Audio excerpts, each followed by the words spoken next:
जय श्री कृष्णा इंद्रेश। जय श्री कृष्ण। कैसे हो सर? बहुत बढ़िया।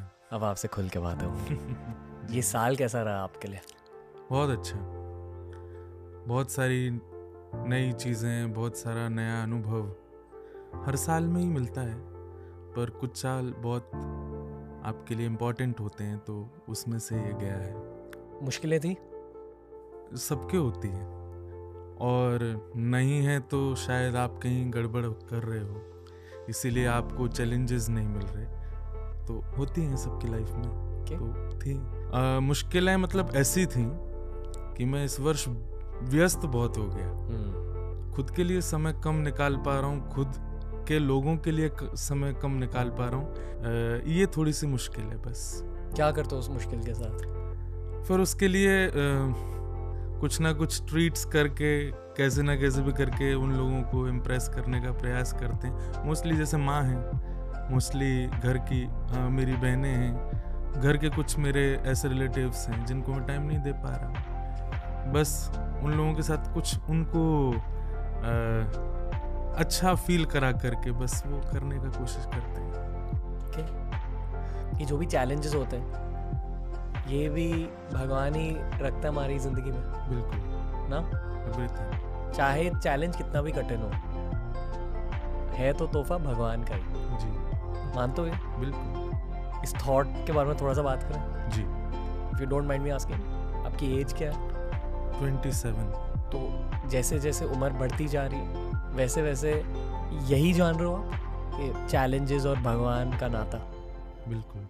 बताइए।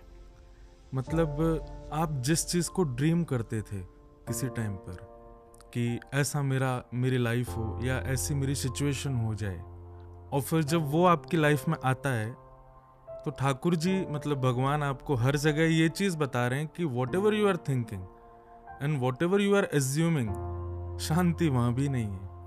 आप पूर्ण रूपेण सुकून से उसमें भी नहीं हो, क्योंकि लाइफ का एक चक्र है कि कहीं ना कहीं से आप थोड़े से अपने आप को अपूर्ण अनुभव करोगे। तो वहाँ ये बात इस तरीके से पता चलती है कि ठाकुर जी इंडिकेट कर रहे हैं कि आप ज़्यादा थॉट मत करो, जस्ट डू योर वर्क, और मुझे देने दो जो मैं दे रहा हूँ। मैं जो दूंगा वो तुम्हारे लिए अच्छा होगा। तुम पहले से प्रोसेस अपने माइंड में विचार कर लोगे, फिर उस प्रोसेस में जब आओगे, उस सिचुएशन में जब आओगे, तब भी तुमको ये रियलाइज होगा कि यहाँ पर भी वो नहीं है जो मैं सोच रहा था। तो एक्सपेक्टेशंस ऑलवेज हर्ट्स। खुद से भी ज़्यादा नहीं करनी चाहिए, थोड़ी सी ही करते चलो, बस परिश्रम करते चलो। बाकी ये लाइफ है। आपकी लाइफ में अगर वो भी सिचुएशन नहीं आएगी ना, तो आप शायद जी नहीं रहे हो मेरे हिसाब से। तो कहीं ना कहीं अपूर्ण रहना आवश्यक है। वाह। घड़े में अपूर्णता है तभी उसमें पानी आएगा, पूरा भरा होगा तो छलकेगा। तो लाइफ में भी कहीं ना कहीं अपूर्णता होनी चाहिए। मानते हो कि बुढ़ापे में लोग अपूर्ण ही रहते हैं? हाँ, सबको कोई कितना भी कहे, आपके सामने बैठ के बोल रहा हूँ, कोई कितना भी कहे। हाँ, हो सकता है कि मेरे से बहुत बड़े बड़े लोग हैं दुनिया में, एज जिनकी काफ़ी हो गई, वो लोग इस बात को अगर नकारें, पर मैंने 28 साल की उम्र में और इतनी कथाएं करके, एक सूत्र है, भ्रमणात् पूज्यते विप्र।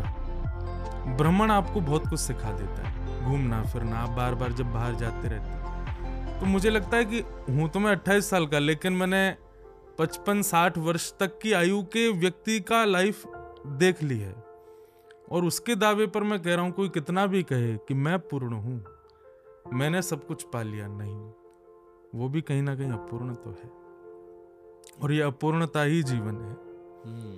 पूर्ण तो केवल परब्रह्म है, इसीलिए वो पूर्णानंद है। परब्रह्म को जान रहे हो? हाँ। और ज्यादा?